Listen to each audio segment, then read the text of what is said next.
I fell in love with a voice before I ever saw a face. In the age of dating apps, high-resolution profile photos, and video calls, that sounds almost Victorian, doesn't it? Like something out of a dusty novel you find in the back of a library. But my life has never really fit into the modern rhythm. I am an observer, a quiet participant. I work as a copy editor for a digital publisher, which means I spend my days correcting other people's mistakes, smoothing out their rough edges, and making their stories flow better than my own ever did. I live in a building that the real estate agent called charming and historic, which is just code for old, drafty, and incredibly loud. The walls here aren't just partitions, they are membranes. They breathe. They transmit the secrets of the lives happening on the other side. You can hear a cough, the scrape of a chair, the muffled thud of a dropped book. For an introvert like me, this should have been a nightmare. My home is my sanctuary, my fortress of solitude. Or at least, it was, until he moved in next door. Apartment 4B had been empty for 3 months. I had grown used to the silence on my left. It was a blank canvas of quiet that allowed me to think. Then came the boxes, the heavy thuds of furniture being dragged across hardwood floors, the sound of a life unpacking itself. I remember sitting at my desk, trying to focus on a manuscript about colonial gardening, but feeling a spike of irritation. I didn't want a neighbor. I didn't want the intrusion of presence. The first week was just noise. Footsteps. The shower running at odd hours. The whistle of a kettle. But then, on a Tuesday evening, specifically a rainy Tuesday in November, the music started. It wasn't a stereo. It wasn't the bass, heavy thumping of a radio. It was a cello. I stopped typing. My hands hovered over the keyboard. The sound was deep, resonant, and incredibly mournful. It vibrated through the floorboards and traveled through the plaster of the wall, separating our living rooms. He was playing Bach. The cello suites. I knew them because my father used to listen to them on vinyl when I was a child. But this was different. It wasn't a recording. It was alive. I could hear the friction of the bow on the strings, the slight pause for a breath, the squeak of fingers, sliding down the neck of the instrument. I moved my chair closer to the wall. I pressed my ear against the cool plaster. It felt illicit, intimate. I was spying, not with my eyes, but with my soul. He played for an hour. When he stopped, the silence that followed felt heavier than before. It felt like a question. For a month, I never saw him. I avoided the hallway when I heard his door open. I checked the peephole before leaving to get my mail. I built a picture of him in my mind based solely on the sounds he made. He was heavy-footed, which suggested he was tall or perhaps just careless. He drank coffee constantly. I could smell the dark roast drifting onto my balcony in the mornings. And he was sad. You don't play the cello like that if you are happy. You just don't. Our balconies were separated by a frosted glass divider. It offered visual privacy, but it did nothing for sound. One evening, I was sitting out there, wrapped in a blanket, drinking tea and reading. It was cold, the air crisp and biting. I heard the sliding door next to me open. "The wind is brutal tonight," a voice said. I jumped, spilling a little tea on my hand. The voice was deep, textured, like gravel wrapped in velvet. It was unmistakably him. Yes, I stammered, staring at the frosted glass. I could see a blurry shadow, a dark shape against the city lights. Yes, it is. I hope the playing doesn't bother you, he said. The walls. They're like paper. No, I said, and I realized I was holding my breath. No, it doesn't bother me. It's beautiful. You're very talented. I'm persistent, he corrected. There's a difference. I'm Elias, Clara, I said. Clara, he repeated. He tested the name, weighing it on his tongue. Well, Clara, if I get too loud, just knock on the wall. I'll get the message. I won't knock, I promised. And I didn't. Instead, I started waiting for the music. It became the soundtrack to my evenings. I would rush through my work, just so I could sit by the wall with a glass of wine and listen. It felt like he was playing for me, though I knew he was playing for himself, or perhaps for someone he had lost. That was the thing about the music. It was filled with an absence. We started talking on the balcony. It became a ritual. Around 800 p.m., if the weather held, we would both step out. We never tried to look around the divider. It was an unspoken rule. The anonymity was safe. It allowed us to be honest in a way that eye contact often prohibits. When you look at someone, you judge them. You assess their clothes, their age, their attractiveness. You read their micro-expressions and adjust your own words to please them. But, with Elias, I was just a voice in the dark. And he was just a shadow and a cello. I learned that he was an architect, but he had taken a sabbatical because of burnout. That was his word. But the way he said it suggested something fractured, something broken that needed more than just rest to fix. He learned that I was lonely, though I called it solitary. He learned that I dreamed of writing my own book, but was too afraid of criticism to start. Fear is boring, he told me one night. The smoke from his cigarette drifted over the glass partition. Everyone is afraid, Clara. It's the least interesting thing about us. What matters is what you do while you're trembling. Easy for you to say, I countered. You create something beautiful every night. You put it out into the air. That's brave. That's survival, he said quietly. If I didn't play, I'd scream, and I think the neighbors would prefer the back. I laughed, and the sound surprised me. I hadn't laughed freely in a long time. Yes, I said. We prefer the back. Winter deepened.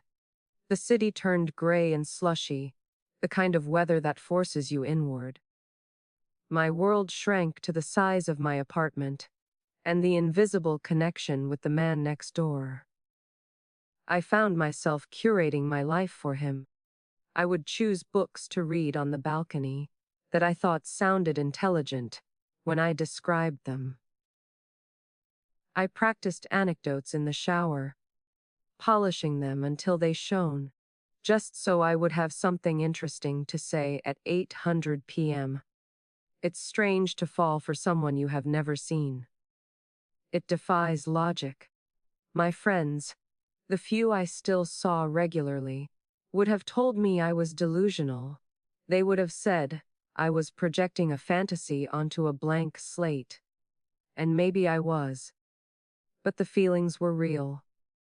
The skip in my heart when I heard his door unlock. The warmth that spread through my chest when his voice drifted over the balcony rail. One Friday night, a pipe burst in the hallway. It was chaos. Water everywhere, the fire department, the landlord shouting. I was standing in my doorway, watching the commotion, when I saw a man exit 4B. I froze. He was wearing a heavy coat, his back to me. He was tall, with dark hair that curled slightly at the collar. He was speaking to a firefighter, gesturing with long, expressive hands. I knew those hands. I had heard them dancing over strings for months. I could have stepped forward. I could have said, Elias. I could have tapped him on the shoulder and broken the spell right then and there. But I stepped back. I retreated into my apartment and locked the door.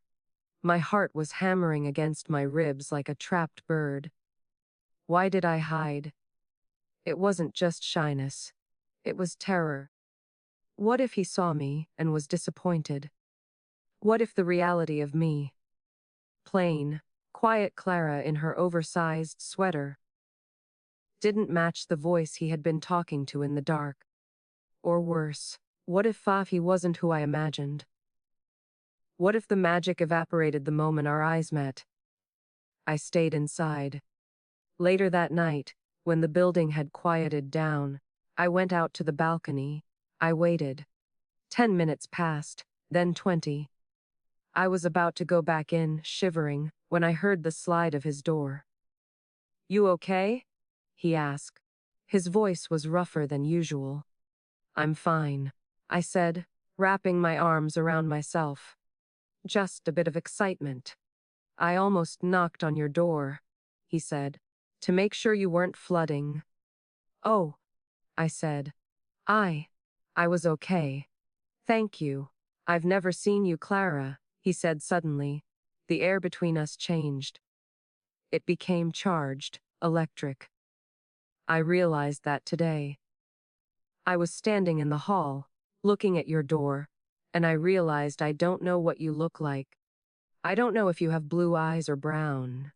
I don't know if you smile when you talk. "Does it matter?" I asked, my voice trembling. Silence. Then, the flick of a lighter. "I don't know," he admitted. "Maybe not.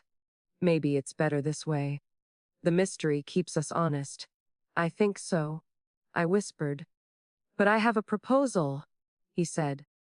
"I'm going to play a show. A small one. At the jazz club on 4th Street. Next Saturday. Just a few pieces. Trying to get back out there." "That's wonderful. Elias. Come," he said. "Don't tell me you're there. Don't introduce yourself. Just come. Be in the room. I want to know that you're listening. Even if I can't see you." I agreed. How could I not? The week leading up to the show was agony. I vacillated between excitement and dread. I bought a new dress. Emerald green, silk. I spent an hour on my hair. When Saturday came, I almost backed out. I stood in front of my mirror, gripping the edge of the sink, breathing through the nausea.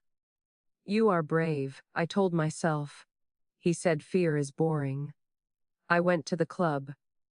It was a dimly lit, intimate place, smelling of old wood and gin. I sat in the back, in a dark corner where I could see the stage, but remain hidden. When Elias walked out, my breath hitched. He was striking. Not classically handsome. Perhaps. His face was angular, his nose a bit sharp, his eyes deep, set and tired. But there was an intensity to him that drew the eye. He sat down, adjusted the cello, and closed his eyes. When he began to play, I cried. I couldn't help it. It was the song he had played that first rainy Tuesday. The back suit. But here, in public, it sounded different. It was a declaration. He was playing for the room, but I knew, with a certainty that settled deep in my bones, that he was playing for me. He was playing our conversations. He was playing the wind on the balcony, the smoke, the silence. I watched him for 40 minutes.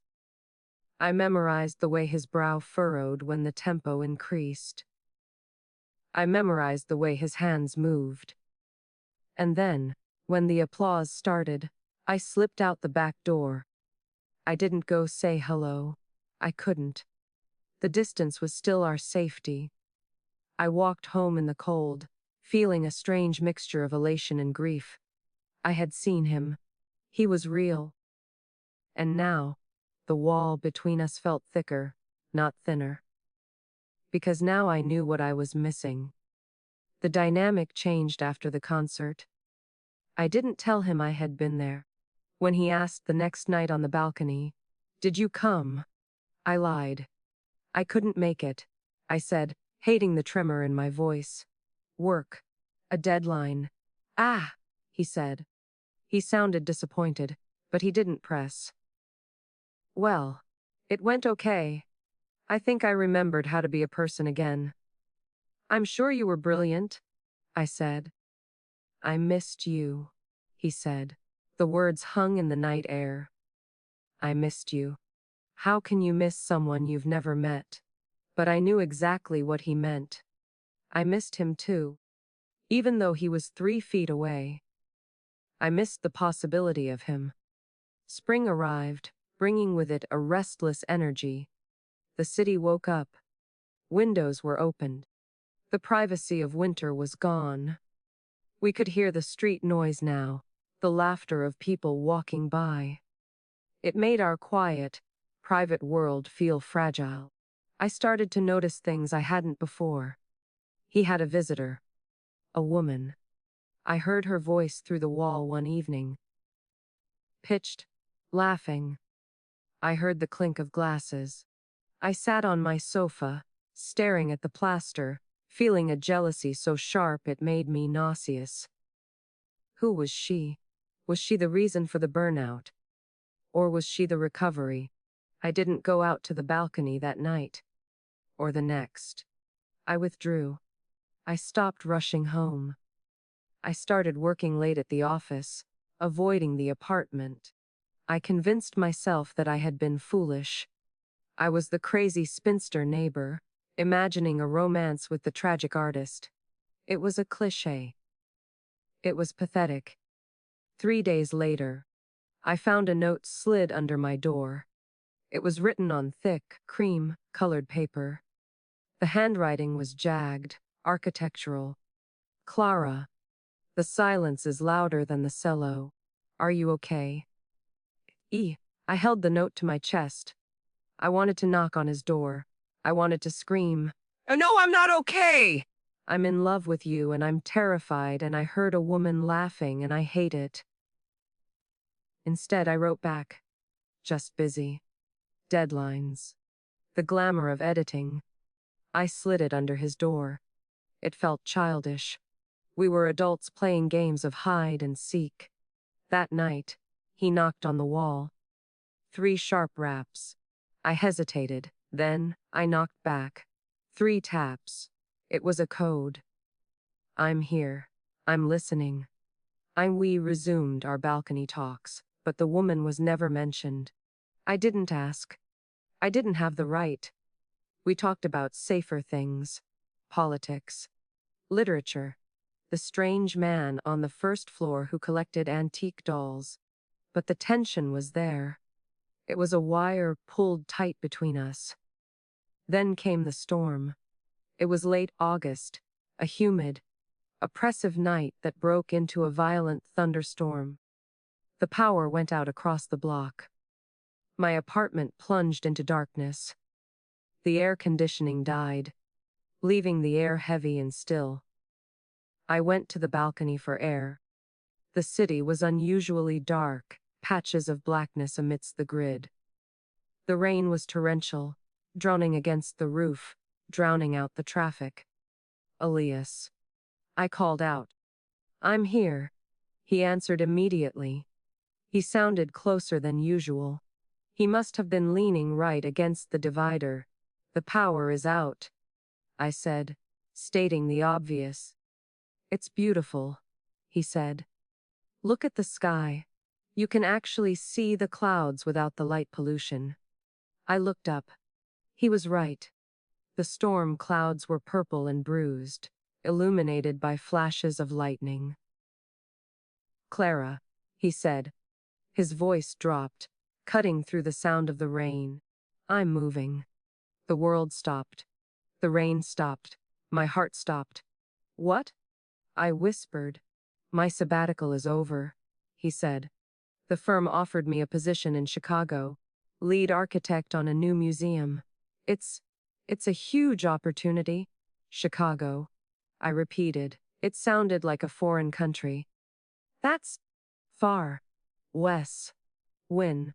2 weeks. I gripped the railing. The water was soaking my sleeves, but I didn't care. That's great, Elias. Really? You must be happy.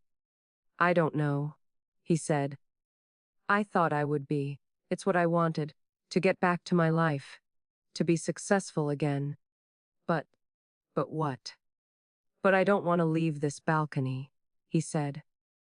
I don't want to leave you. A tear slid down my cheek, hot and fast. You don't even know me, Elias.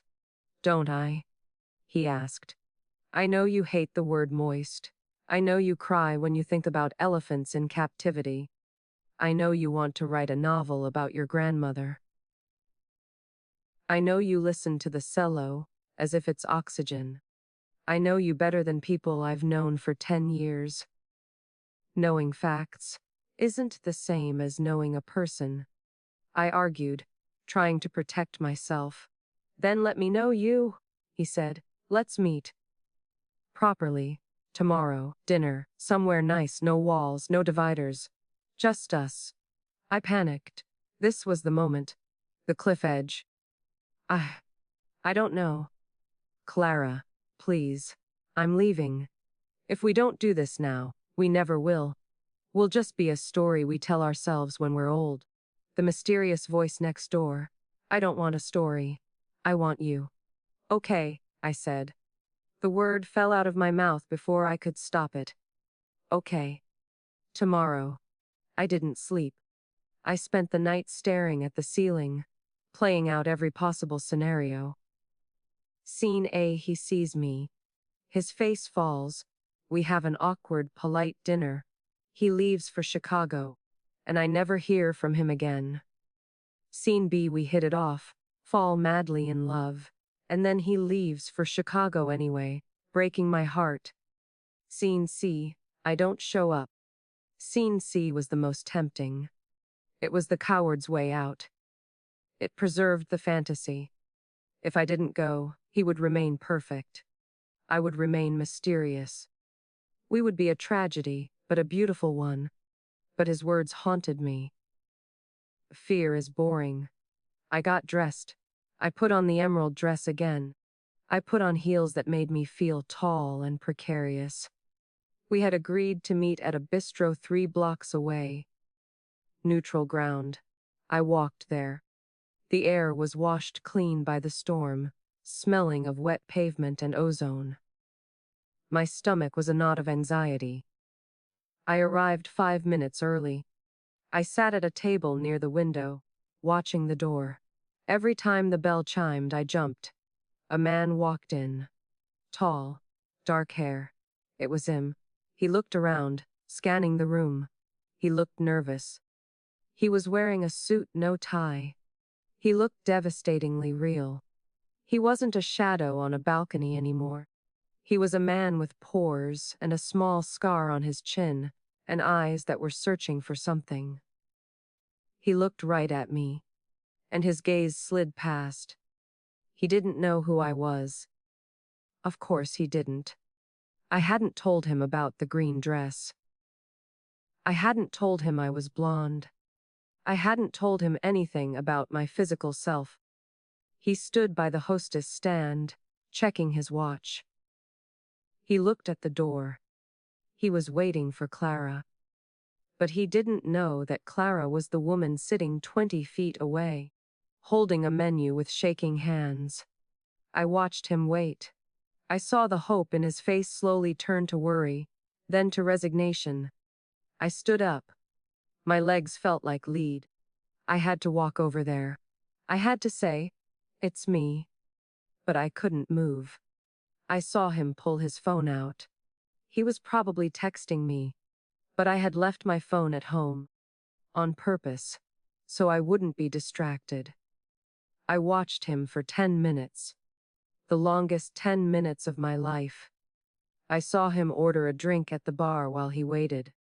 I saw him run a hand through his hair, a gesture of frustration. And in that moment, sitting in the safety of my anonymity, watching this man I loved suffer because of me, I realized something. I wasn't protecting the fantasy. I was protecting my own insecurity. I didn't think I was enough for him. I thought the voice was enough, but the woman wasn't. I took a deep breath. I stood up. I walked toward the bar. "Elias," I said. He turned. He looked at me. His eyes were hazel, flecked with gold. He looked at me with polite confusion. "Yes, it's Clara," I said. My voice was small, barely a whisper. I'm Clara." The recognition didn't happen instantly. He stared at me for a second, processing. And then, I saw it happen. I saw the voice match the face. I saw the realization dawn. His face softened. The tension drained out of his shoulders. A slow, genuine smile spread across his face. "Clara," he said. He didn't look disappointed. He didn't look polite. He looked relieved. He looked like he had found something he thought he had lost. "I'm sorry I'm late," I lied. "I was sitting over there, working up the courage." He laughed. It was the same laugh from the balcony, deep and gravelly. "I was about to order a double whiskey and assume you were a hallucination." "I'm real," I said. "Yes," he said, stepping closer. He didn't touch me, but the space between us felt electric. "You are. You're very real." We sat down. We ordered dinner. And it wasn't awkward. It wasn't strange. It was effortless. Because we had already done the hard work. We had already skipped the small talk. We knew each other's souls. We just needed to introduce our bodies. We talked about Chicago. We talked about the move. He held my hand across the table. His fingers were calloused from the cello strings. "I have to go," he said, as dessert arrived. "The contract is signed. The movers are coming on Monday." "I know," I said. The sadness was there, but it wasn't a crushing weight anymore. It was a sweet ache. "But," he said, looking me in the eye, "Chicago isn't Mars. It's a 2-hour flight. And there are phones. And video calls. And—" he paused. "I need you to know something. I didn't take the job because I wanted to leave. I took it because you told me fear is boring.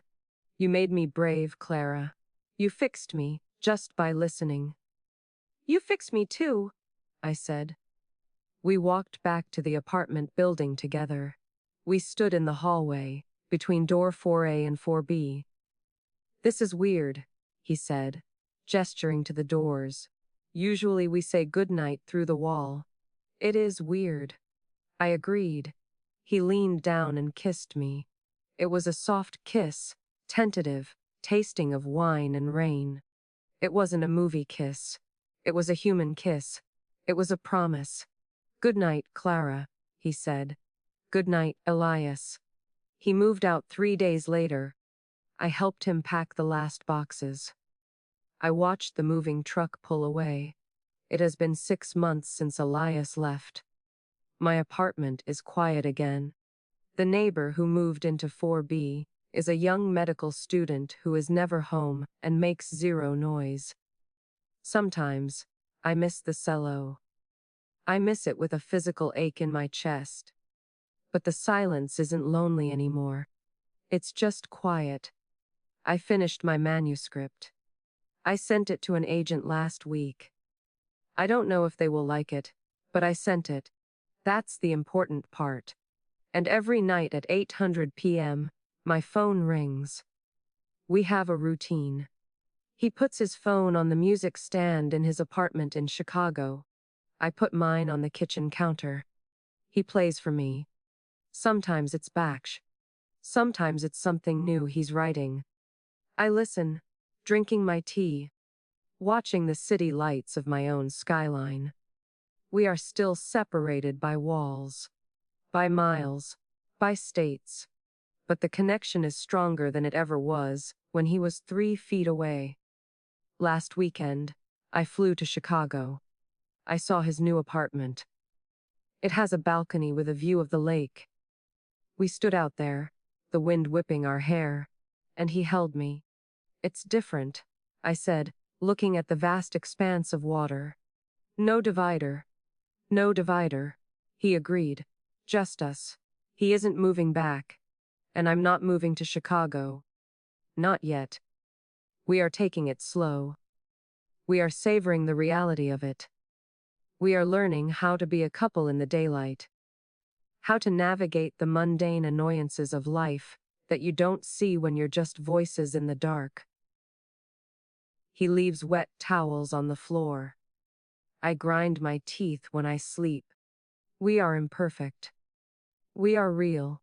Yesterday, I was walking through my neighborhood. I passed a small cafe I used to go to years ago. I went in to get a coffee. As I was waiting, I looked at the community bulletin board. There was a flyer for a local chamber orchestra performance. I looked closer. The date was from a year ago. It was an old flyer, tattered and yellowed, but there was a photo of the musicians. And there, in the back row, holding his cello, looking young and tired and sad, was Elias. I stared at the photo. I realized that I had stood in this exact spot a year ago, waiting for a laddie, and I had probably looked at this flyer. I had probably looked right at his face and seen nothing but a stranger. I took the flyer down. I folded it carefully and put it in my pocket. I walked home, feeling the paper against my hip. I thought about the nature of love. We think it's about lightning bolts and destiny. We think it's about finding the one person who fits perfectly into the puzzle of our lives. But maybe it's not. Maybe love is just the willingness to listen, to really listen, to hear the music through the noise, to stand on your side of the wall and trust that someone is on the other side, waiting for you to knock. I got home, unlocked my door, and kicked off my shoes. The apartment was silent. I walked to the wall, the one that used to separate us. I placed my hand against the plaster. It was cold. I smiled. I didn't need the wall anymore. I pulled out my phone and dialed. He answered on the first ring. "Hi," he said. "I was just tuning up." "Play me something," I said, sinking into my armchair. "Play me the one about the rain." "For you," he said. "Always." And as the first low notes of the cello filled my living room, bridging the distance between two cities, I closed my eyes. I wasn't waiting for life to happen anymore. I was right in the middle of it. The symphony had begun, and I was finally playing my part.